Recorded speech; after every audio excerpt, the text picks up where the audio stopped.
सिर्फ 9 साल की है। अभी तो उसके पढ़ने लिखने और खेलने कूदने के दिन हैं। देख पार्वती, लड़कियां पराया धर्म होती है और जितना जल्दी इन्हें घर से विदा कर दे उतना अच्छा है। कल से आनंद की पढ़ाई लिखाई बंद। पर बापू, इसमें मेरी क्या गलती है? आप मुझे पढ़ाई करने क्यों नहीं देते? तेरी गलती है कि तू एक लड़की है। लड़का होती तो क्या बापू? लड़का होती तो क्या? ऐ लड़की, ज्यादा जबान ना चला, नहीं तो जबान हलक से खींचकर बाहर निकाल दूंगा। बापू, मैं पढ़ने का कुछ करना चाहती हूँ। मेरी पढ़ाई ना रोको बापू। आनंदी, तुझे पढ़ना है तो पढ़, लेकिन सारी उम्र बाप की छाती पर ये बोझ मत रखना है। पर बापू, अभी तो मेरी उम्र पढ़ाई लिखाई की है। मुझे पढ़ने का डॉक्टर बनना है। पढ़ाई पढ़ाई पढ़ाई, आज तो मेरी किताबों का काम तमाम करके ही छोड़ूंगा। ये ले। नहीं बापू, मत पढ़ो बापू। नहीं बापू, ये तुमने क्या किया? तुमने मेरी किताबों को भी नहीं पढ़ा बापू। मेरी किस्मत फाड़ दी, मेरी किस्मत। ये काफी किताबें ना सिर्फ छोरों के हाथ में अच्छी लगती है, लड़कियों के हाथ में तो सिर्फ मेहंदी अच्छी लगती है, मेहंदी। पर बापू, मैं लड़की हूँ तो क्या हुआ? लड़का और लड़की तो हमारे दोनों आंखों के समान होते हैं। चुप कर आनंदी, और यह एहसान मान कि अब तक जिंदा है तू। कहीं बचपन में गला दबाकर मार दिया होता तो यह तेरी मोहब्बत नहीं सुननी पड़ती आज। पर बापू, मुझे चूल्हा जलाना अच्छा ना लगते हैं। देख सोई, जितना जल्दी हो तू चूल्हा जलाना सीख ले, उतना ही अच्छा है तेरे लिए। और हाँ, तेरा ब्याह तो होगा, वो भी कल के कल। अपना जीवन है तुम्हारी कहानी, आंचल में है दूध और आंखों में है पानी। मुझे माफ कर दे बेटी, तेरे बापू के जिद के आगे मेरी एक न चलेगी। माफ कर दे बेटी, मुझे माफ कर दे।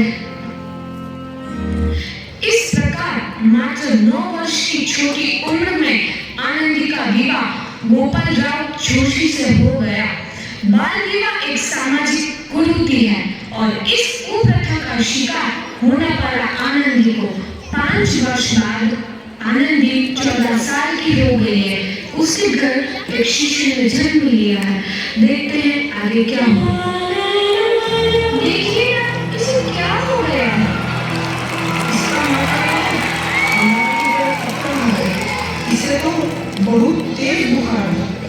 आप बिना कुछ भी बोलते हैं। लीजिए मुझे। माताओ, जल्दी से वेद जी को बुला के लाओ।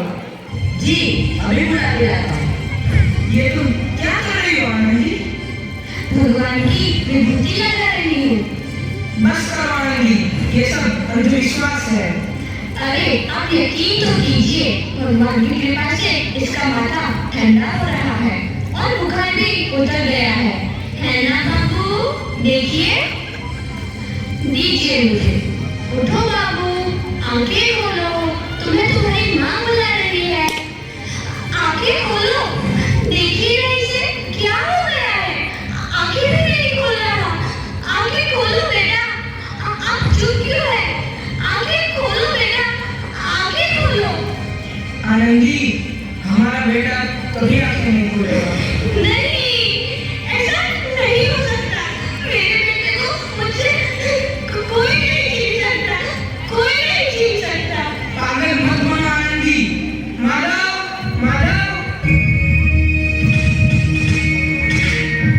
आनंदी, बंद करो ये पागलपन। भगवान ने मेरा बच्चा छीन लिया। भगवान ने नहीं, तुम्हारी आशीषा और अंधविश्वास ने तुम्हारा बच्चा छीना है। अगर तुम पढ़ी लिखी होती तो आज हमारा शिशु जीवित होता। तुम अनपढ़ थी आनंदी। नहीं, अब मैं अनपढ़ नहीं रहूंगी मैं अनपढ़। मैं पढ़ूंगी ताकि कल किसी और आनंदी को इलाज के अभाव में अपना बच्चा ना खोना पड़े। शाबाश आनंदी, और यही तुम्हारे अपराध के लिए प्रायश्चित भी है।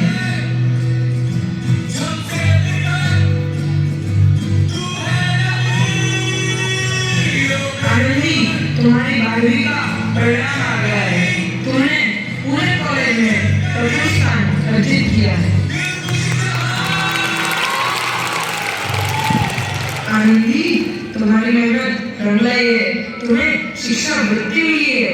ये लो तुम्हारे अमेरिका जाने की टिकट। मुझे शिक्षा वृत्ति मिल गई, मैं अमेरिका जा रही हूँ।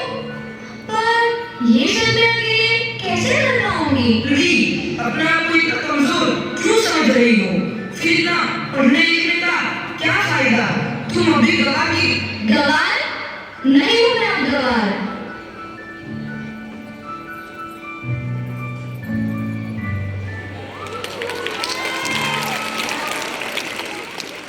तो इस प्रकार 7 अप्रैल 1883 को आनंदी अमेरिका के पेंसिल्वेनिया के लिए रवाना हुई और 3 साल बाद उन्होंने डॉक्टर ऑफ मेडिसिन की उपाधि प्राप्त कर ली।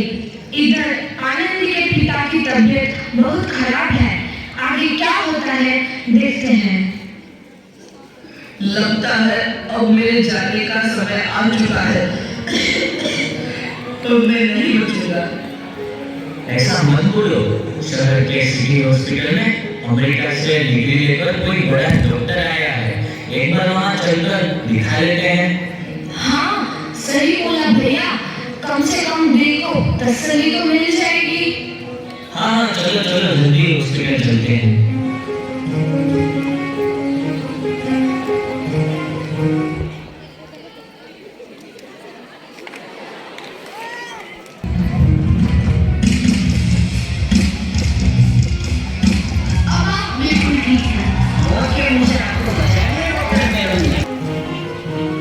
इस मरीज की हालत तो बहुत ही खराब है। कोई चमत्कार ही इसे बचा सकता है।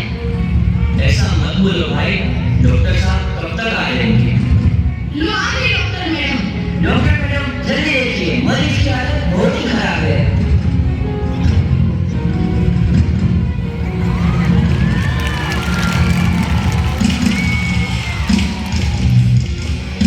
अब आप बिल्कुल ठीक हैं।